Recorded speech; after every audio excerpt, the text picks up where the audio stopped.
par exemple, mais vous pouvez aussi faire avec des pâtes ou alors avec du riz. Mais avec du pain, vous pouvez faire un sandwich très très savoureux et un repas absolument parfait. J'espère vraiment que ça vous a donné envie de goûter, que vous allez tester la recette à la maison. Dites-moi ce que vous en avez pensé.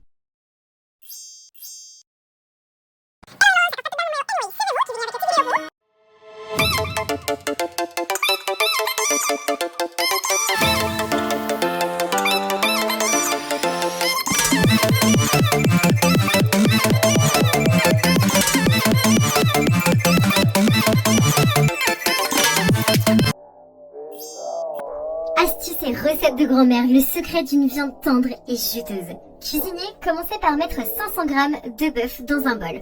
Alors moi ici je préfère couper la viande en petits morceaux. On va pouvoir verser 150 ml de lait sur la viande pour la rendre encore plus tendre et encore plus juteuse. Allez, on va bien mélanger la viande avec le lait en veillant à ce que tous les morceaux soient bien enrobés. Et cette astuce, ça peut être utilisée avec n'importe quel type de viande. Maintenant, on va laisser la viande reposer dans le lait pendant 15 minutes. Et pendant ce temps, on va accélérer la recette en préparant notre assaisonnement. Donc dans un bol, on va rajouter tous les ingrédients de l'assaisonnement. On va rajouter une cuillère à soupe d'ail en poudre. On va également rajouter une demi-cuillère à café de poivre noir. On va rajouter une cuillère à soupe de paprika et une cuillère à soupe d'origan. N'oubliez pas 2 gousses d'ail hachées. Et on complète avec 2 cuillères à soupe de vinaigre et 2 cuillères à soupe de sauce soja.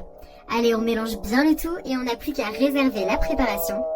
Et ici, vous allez voir, plus l'assaisonnement repose longtemps, plus la viande sera savoureuse. Allez, au bout de 15 minutes, on place les morceaux de viande dans une passoire pour égoutter l'excès de lait. Et maintenant, il est temps d'assaisonner la viande avec la sauce qu'on a préparée. Donc ici, on rajoute directement tous les morceaux de viande sans le lait à l'assaisonnement. Et on mélange bien pour recouvrir tous les morceaux de l'assaisonnement. Allez, ne vous inquiétez pas, s'il reste un petit peu de lait, ça va pas affecter la saveur. Ensuite, on va pouvoir passer à la suite. Donc là, on va rajouter également une cuillère à soupe de sel. Maintenant, on va bien remuer, bien mélanger notre préparation. Et ici, si vous aimez les recettes encore plus savoureuses, vous pouvez rajouter une cuillère à soupe de sel au lait lors de la première étape et vous pouvez laisser mariner la viande avec ça. Allez, pour la cuisson, on va faire chauffer une poêle avec de l'huile à feu moyen.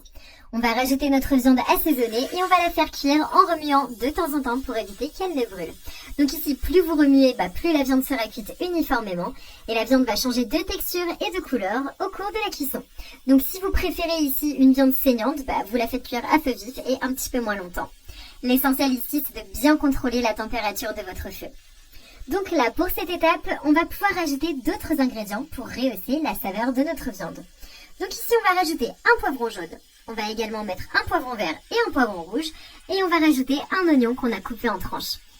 Ensuite, on va mettre 2 cuillères à soupe de sauce tomate. Et on termine par une demi-tasse d'eau. Encore une fois, pour que ça ne brûle pas, pensez à bien contrôler la chaleur. Vraiment, n'oubliez pas la préparation sur le feu. Maintenant, on n'a plus qu'à couvrir notre préparation et on va laisser cuire à feu doux pendant environ 10 minutes. Après ce laps de temps, on n'a plus qu'à éteindre le feu et la recette est déjà presque prête. Voilà, le résultat, c'est une viande super juteuse, aromatique et colorée. Moi, j'adore cette recette, ma cuisine sent super bon. Allez, la dernière petite étape ici avant de terminer, ça va être de rajouter du persil ou alors de la coriandre selon votre goût. Votre déjeuner va être super spécial et parfumé. Il est déjà prêt à être servi. Si vous voulez quelque chose de différent, vous pouvez essayer de servir cette viande avec du pain par exemple, mais vous pouvez aussi faire avec des pâtes ou alors avec du riz.